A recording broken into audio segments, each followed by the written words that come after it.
So, okay, so I play Griffin, and it's a closed Sicilian, which makes me want to kill myself. It's like playing a non-opening, and this is what like Sullivan and Rhett and Griffin and someone else does this. But they just like don't do anything. They have the white pieces, and this is how they choose to play. And it's incredibly frustrating for me. So I just decided to develop my pieces in a way that I found aesthetic. And I don't know what I'm doing here. I don't know how I'm supposed to play against this nonsense. So he's just not doing anything. He's not moving off of the third rank. He's just pushing pawns. And finally, he's like trying to get something going here. I could be facing the reverse Philidor. That's true. We looked at that game where I faced that.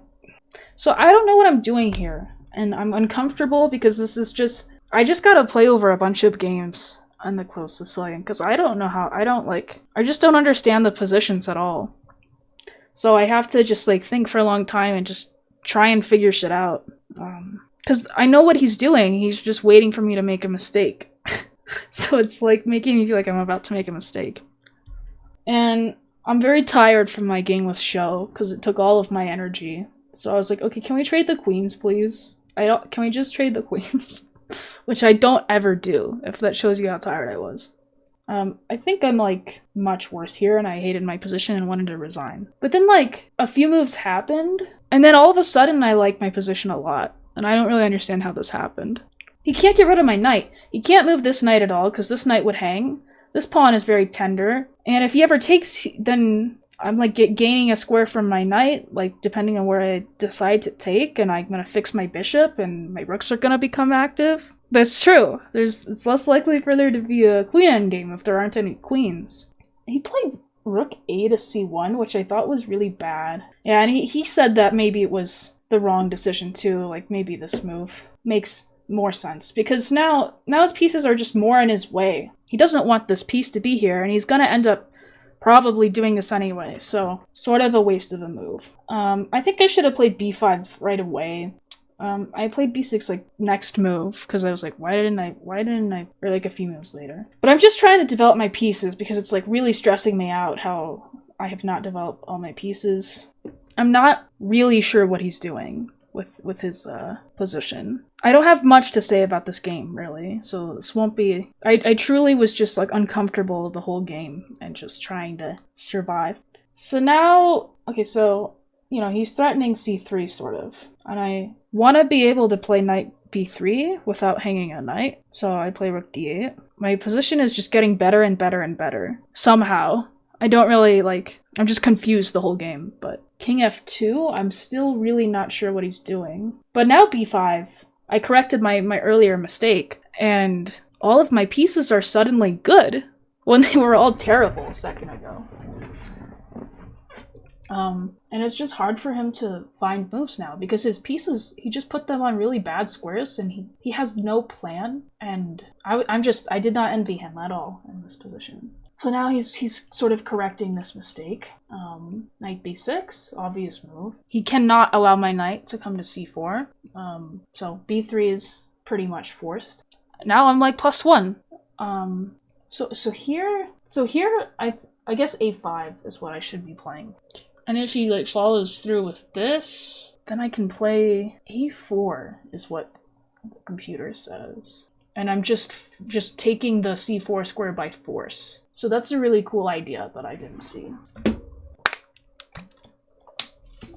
But I like this idea quite a bit, to just forcefully take the c4 square. I was trying to do that, but the way I did it was just stupid. So I like a5 a lot. It's very cool. Okay, so I'm doubling my rooks because it just seems like the thing to do.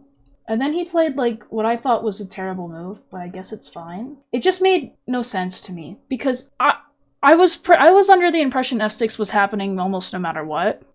No, Pavlikic is not Ret. Terminoil is Ret. Pavlikic is from Serbia. So I thought f6 was happening sort of no matter what. So I didn't really understand this move. I thought it was bad, because I was planning on rerouting the bishop to f8 anyway. And also, you know, if g5 ever happens, like, I gotta play f6, I think. I mean, So I didn't understand this move. I thought I was like doing really well. So c4 is fine, I think. But looking back on it, I think the move order is actually really important here, and I need to play bishop f8 first. Because...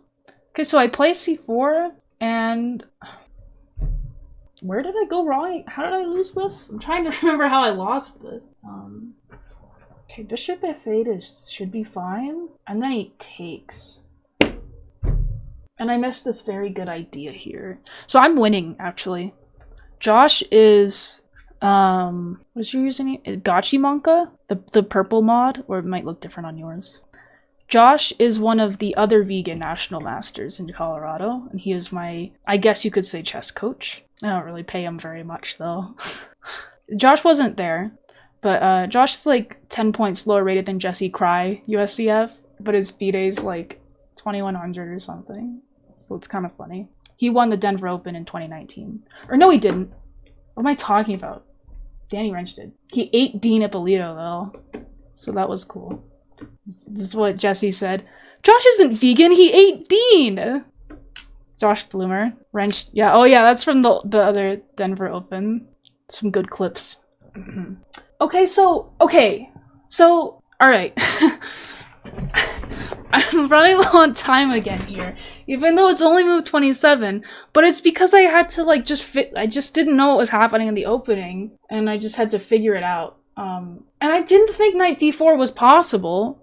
It's a bad move, but it confused the shit out of me. So, bishop h6 immediately wins, I think. And the fucked up thing is that I looked at this previously, instead of, I was thinking about d3 and playing bishop h6 at some point here. And d3, I think, is even maybe a better move than bishop f8. Oh wait, no, I can't take that way.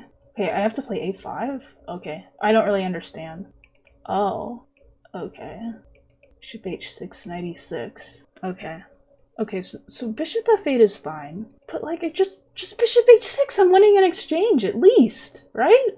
Why the hell? So I, like, didn't see this, I guess, somehow. Because I just moved my bishop. I was more interested in this diagonal. Yeah, Dean Ippolito. I don't know about... Just take. And then, like what? I don't know. Just so I can't take. I mean, it's the same. It's worse this way. But I was just... Okay, so this move is... Okay, I shouldn't be freaking out. This move is about equally as good as bishop h6. Alright. Okay. Where did I... Okay, what was my mistake? Oh, I remember. Oh my god, yeah, that was so bad. So I played bishop a3 because... I thought that this was I thought this was a really important square, like diagonal. I thought it was going to be like winning a piece soon. Ah, yes, Tom Bartel. Yeah, oh yes. Oh, I didn't realize you were asking that as a question. I read it out of order. So, okay. Alright, let me walk you through my thought process here. When I played bishop a3, okay, I was wanting to play bishop c5 here, but then I saw king e3, and I was unhappy with this because I don't know why I would be unhappy with this, but I wanted more. I didn't like that this was just easily defended, and I thought I found a really cool idea, but it just fails because of very, very simple move again. So I thought I was like really cool, and I threw in this move, and the reason I did this was. And my fucked up evaluation of things was after c3, bishop c5, b4, bishop d6. Like, I get this square for my knight, and he can't move his knight because of this check, is what I saw. But what I did not realize was, this is the move, right? Yeah, so here, he takes my knight at the end. And this is not fun. Like, this didn't happen. But I did miss that he takes the knight at the end. Instead, he played this move. And now I saw the idea, and I got freaked out, and I didn't really understand how I'm supposed to defend this pawn and this threat. I'm still not really sure what I'm supposed to do. Oh, okay, so what I played was best? Okay, so I was upset here because I thought I just was, like, stupid and I lost a pawn, because now this is defended. But actually, what I missed here was that if I didn't realize if I give up this file, I'm gonna lose a bishop because this is, okay, here it doesn't work though, because this is defending the square, but since I'm trying to get to the time control, I'm sort of playing fast now. I think if I just take and then defend the pawn this way? What? Okay, so this is, I'm down a pawn, but this is equal. I'm sure I'd lose this from both sides, or at least with black. I guess I can pick up this pawn eventually, maybe? I don't know. I don't really want to play this endgame. It looks awful. This is beyond my understanding. Well, anyway, I had a bit of a brain fart, as they say. And in my head, I was just like, oh god, what's happening? Wait, I'm sorry. Here, I was like, oh god, what is happening? And I didn't really think this was an option, because I was like, okay, but then I have to go back. But in that position, this is still defended, because I'm not losing a rook. So these ideas are a little bit above my, above me, you know what I mean? A little, advanced for me. So I freaked out. I was like, oh god, I'm losing. And I just like took a piece and then I went here. And what your boy missed was, now this knight's not defending d7. It was, but now this is a white knight on b6. So I'm like losing a piece. So I was like, okay, fuck it. And then I went like that. And I got to time control, that was my 40th move, and then I resigned. I did it. I made it to 40 moves, and that's what I said. And he laughed. But, I don't know, man. I need to be better prepared in the opening, because I think a big problem was just using, yeah, I resigned, he's plus 12!